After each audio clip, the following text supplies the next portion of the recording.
Hey everyone, it's your favorite girl, Harry, and I am so glad to see you here for the second week of Facts About videos for Black History Month. Remember to like, share, and subscribe to the video so I know that you're enjoying it. But let's get into this shirt from Tarjay, Miss Mamas, yes. I love it with all of the Black women in their variations because honestly, the most fitting person that we're talking about today is Audre Lorde. So, without further ado, girl, let's get into the video.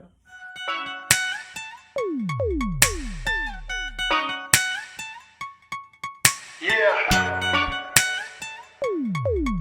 So, as was stated, we are talking about Audre Lorde today, a prolific poet whose poems remain to be studied to this day. She was born on February 18th, 1934, at the tail end of the Great Depression.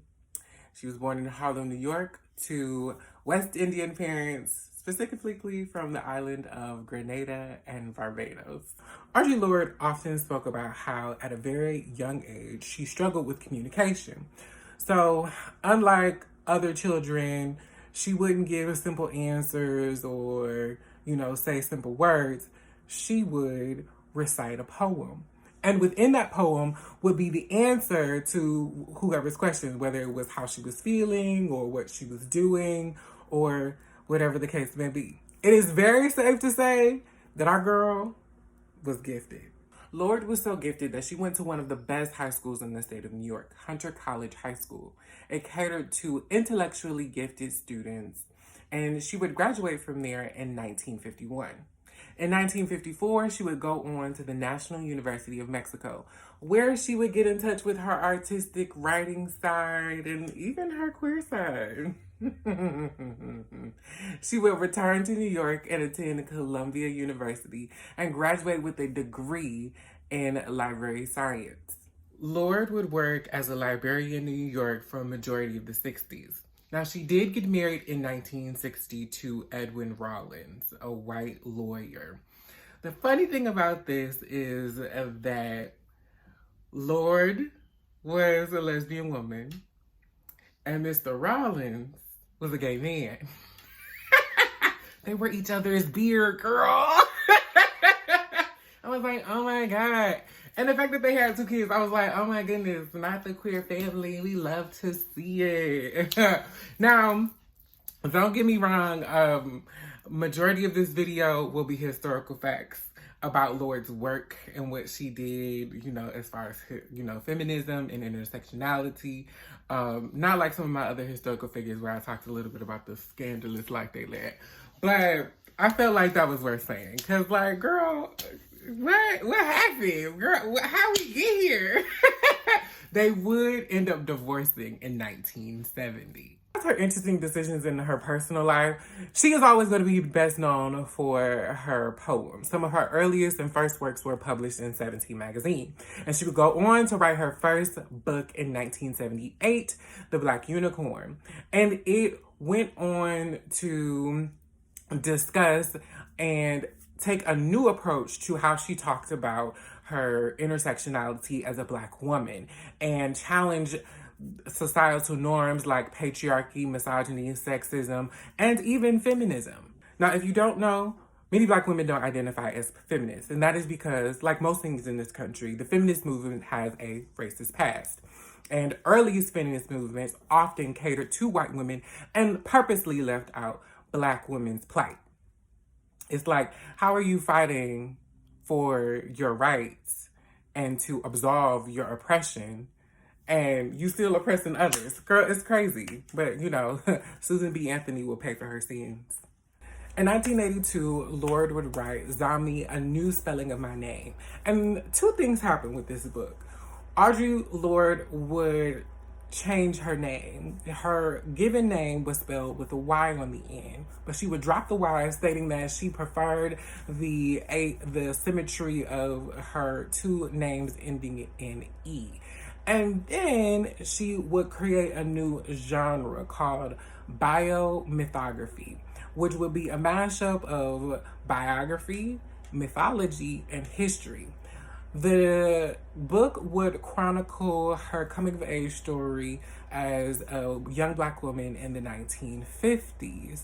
And I think for me, what I find so interesting about this is because she used mythology. And I think as children, we perceive the world in a specific way that, you know, didn't actually happen, or we only remember it that way because that's how it was told to us.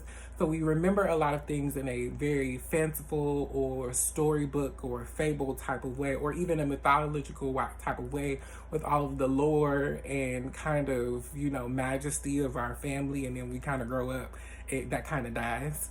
So I love that she wrote this book this way. Because it speaks to the perspective of who she was at that particular time.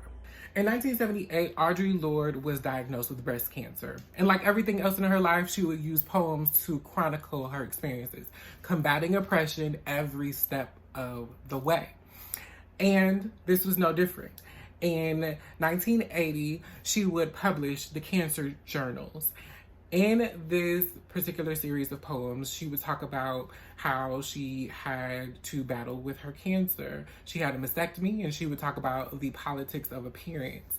She also talked about the power dynamic of patient-doctor relationships. She even talked about how the function of cancer treatment works in a capitalist society. I really appreciated about this series of poems is because she often talked about her feelings of mortality and how she wouldn't say things, or had she gone without saying things, it wouldn't have served her any good because she was still going through pain and she was still going to die anyway. So she might as well speak up and speak for the next person that was coming after her. She was always creating space for Black women in whatever capacity there was that she could give. She was always speaking to their experiences and trying to help people understand what this systematic racism that infiltrated into every part of her life. Audre Lorde would have many successes throughout her career.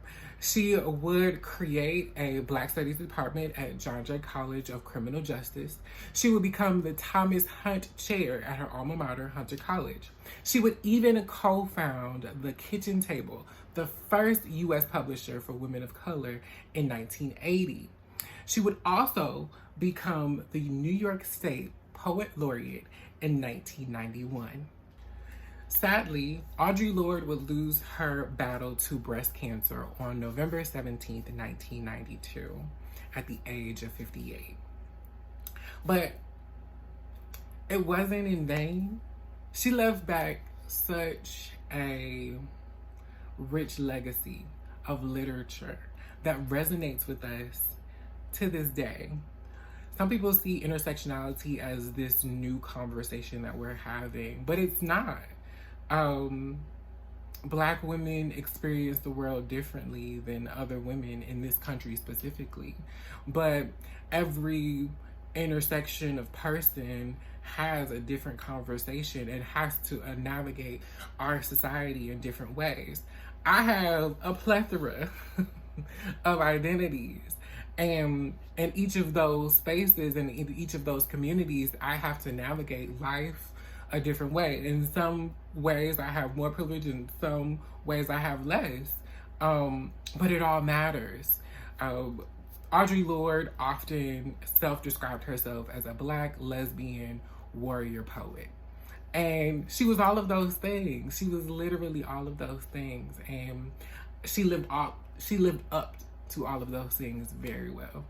So I enjoyed learning about Audre Lorde and being able to teach you all something about her as well. I hope you learned something along with me. But I thank you guys so much for watching, because as I say at the end of every one of my videos, you could have been anywhere else on the internet, but you decided to watch me. Thanks. Bye.